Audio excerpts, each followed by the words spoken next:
వినోద్, ప్రస్తుతం మనం విశాఖపట్నంలో ఉన్న మరి గాంధీ స్టాచ్యూ ఎప్పుడు మరి ధర్నాలతో మోరెత్తుతూ ఉంటుంది ఈ ప్రదేశం. మరి ఈరోజు కూడా అంటే ఈ యొక్క శుక్రవారం పూట కూడా ఈ 2026 ఏదైతే ఉందో మరి మార్చి నెలలో ఈరోజు మరి ఇంతమంది కార్మికులు వీధిన అంటే పడిపోయడానికి సిద్ధంగా ఉండి రోడ్డు మీదకి వచ్చేసారు. కారణాలు ఏంటి? ఒక పక్క జీవీఎంసీ ఆప్కాస్లో ఏదైతే మరి మరణించిన 60 సంవత్సరాలు రిటైర్డ్ అయ్యి మరి పారిశుద్ధ్యం చేస్తూ నీటి సరఫరా యూజీడీ వెటర్నీ కార్మికులు ఎవరైతే ఉన్నారో వీరందరూ నానా రకాల ఇబ్బందులు గురవుతున్నప్పటికీ కూడా మరి అధికారులు చలనం ఎందుకు రావట్లేదో అర్థం కావట్లేదు. గత పాలకులు వైసీపీ పాలకులు ఏదైతే మరి తప్పిదాలు చేశారో ఆ తప్పిదాలకి మించి ఈరోజు కూటమి ప్రభుత్వం ఈ జనసేన ఈ బీజేపీ టీడీపీ కలిపి ఈరోజు జీవీఎంసీ కార్మికులను రోడ్డును పడేస్తుంది. నమ్మి ఓట్లేసి గెలిపించినందుకు నట్టేట ముంచుతున్న వీరితో మనం ప్రత్యేకంగా మాట్లాడడానికి ప్రయత్నం చేద్దాం. అలా చెప్పండి, అసలు ఏం జరుగుతుంది జీవీఎంసీలో? అసలు ప్రధానంగా ఇక్కడ రావడానికి కారణం? ఇప్పుడు 2 సంవత్సరాల నుంచి అమ్మగారు ఆల్రెడీ జనవరి 1వ నెల కింద సంవత్సరం తీస్తారండి పోస్ట్. కనీసం రిటైర్మెంట్ సంగతి కూడా చెప్పలేదు మా అమ్మగారు వాళ్ళకి. మా నాన్నగారు ఇంకా 70-80 సంవత్సరాలు వాళ్ళ ఫ్యామిలీ ఎలా బతుకుతారని ఒకసారి సడాలమని ఆఫ్ చేశారు. వాళ్ళ పిల్లలకు పని ఇవ్వడానికి ఈ జీఎంసీ ఆఫీసులోనే 2 సంవత్సరాల నుంచి కాళ్ళు అరిగిపోయినట్టు తిరుగుతున్నాం మేము. ఏ ప్రభుత్వం ఏ గవర్నమెంట్ కూడా పట్టించుకోలేదు. మరి మిగతా వాళ్ళు ఎలా బతుకుతాం సార్? మేము మాలాటోళ్ళు ఎంతమంది ఉన్నారు అనగా మాకు ఆస్తులున్నాయా అంతస్తులున్నాయా? ఆ కూలి పని చేసే కదా మా అమ్మగారు మమ్మల్ని బతికి పెంచి పెద్ద చేశారు మాకు. మరి మేము కూడా వాళ్ళు పోషించాలి కదా. ఏసీలలో ఉన్నోళ్ళు రూములలో ఉన్నోళ్ళకి చూస్తారు గవర్నమెంట్ ప్రభుత్వం. మాలాట పేద సాధం మట్టుకు పట్టించుకోరు ఎవరును.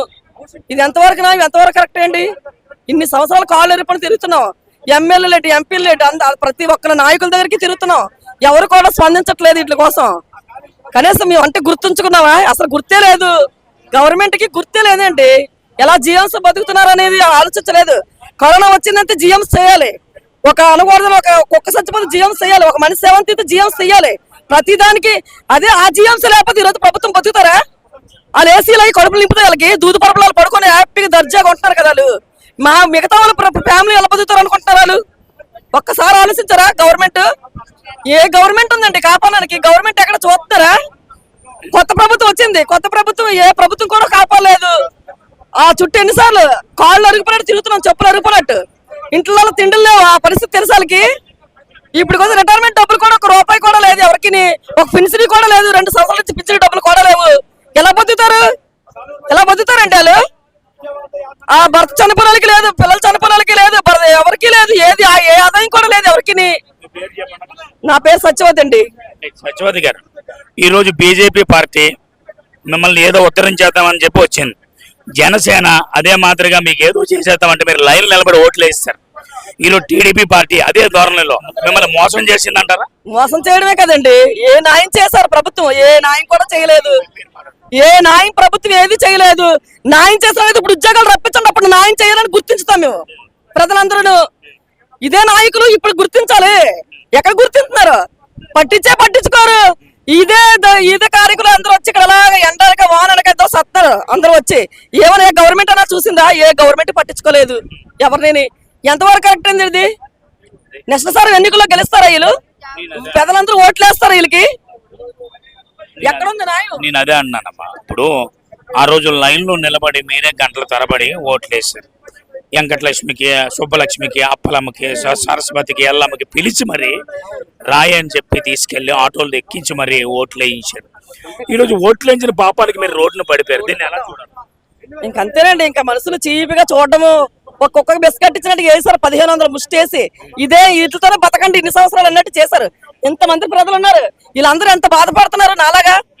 ఎంత భార్యలు భర్తలు అందరూ చనిపోయి ఎంతమంది ఫ్యామిలీలు అందరూ ఎంత ఓట్లు పడ్డారు అందరూ. మాకు అసలు రిటైర్మెంట్ అయినట్టు గవర్నమెంట్ ఎంప్లాయ్కి రిటైర్మెంట్ చెప్తారు. మీరు రిటైర్మెంట్ అయ్యారు, మీ ఫ్యామిలీ అందరూ రండి, మీకు దండలు వేస్తాము, మీకు సాల్వాలు కప్తా ఉన్నప్పుడు గవర్నమెంట్ అంతా వస్తుంది. వాళ్ళకి సన్మానాలు బొకేలు మీకు దండలు వేస్తాను గవర్నమెంట్ కావాలి. మీకు ఇలాంటి పేదలు మట్టి పట్టించుకోదు మీ గవర్నమెంట్. ఎక్కడండి మీ న్యాయం? ఎక్కడండి మీ ధర్మం? ఇదేనా మీ తీర్పు? ఇదేనా మీరు ఇచ్చే చట్టం? ఇదేనా మీ న్యాయం? అంటే మున్సిపల్ కార్మికుడు కుక్క చచ్చిపోతే కుక్కను తీయాలా, ఆవు చచ్చిపోతే ఆవును తీయాలా, మనిషి చచ్చిపోతే మనిషిని తీయాలా.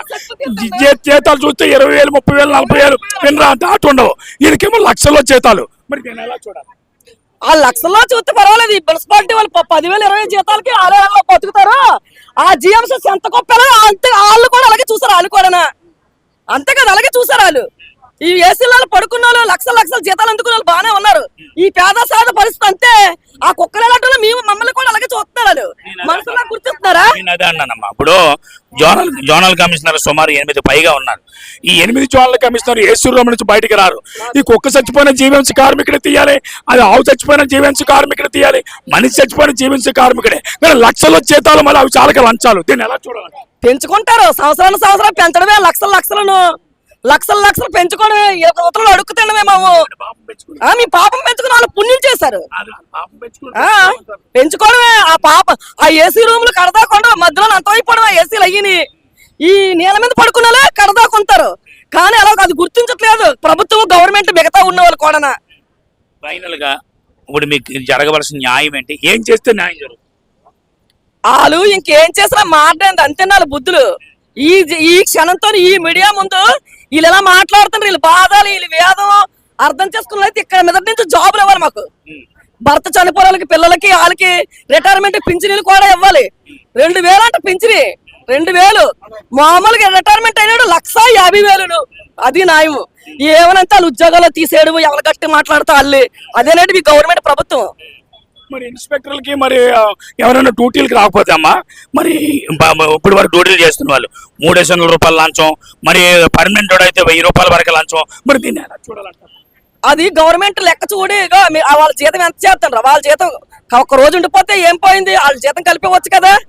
వీళ్ళు పంచుకొని తినవు, మిగతా వాళ్ళు కూడా. మరి వీళ్ళు తెలీదా? వీళ్ళకి వాళ్ళకి రాజకీయం లేకుండా ఏది జరగదు కదండి, అంత జాగ్రత్త జరుగుతుంది. వినోద్, మరి ఇది పరిస్థితి.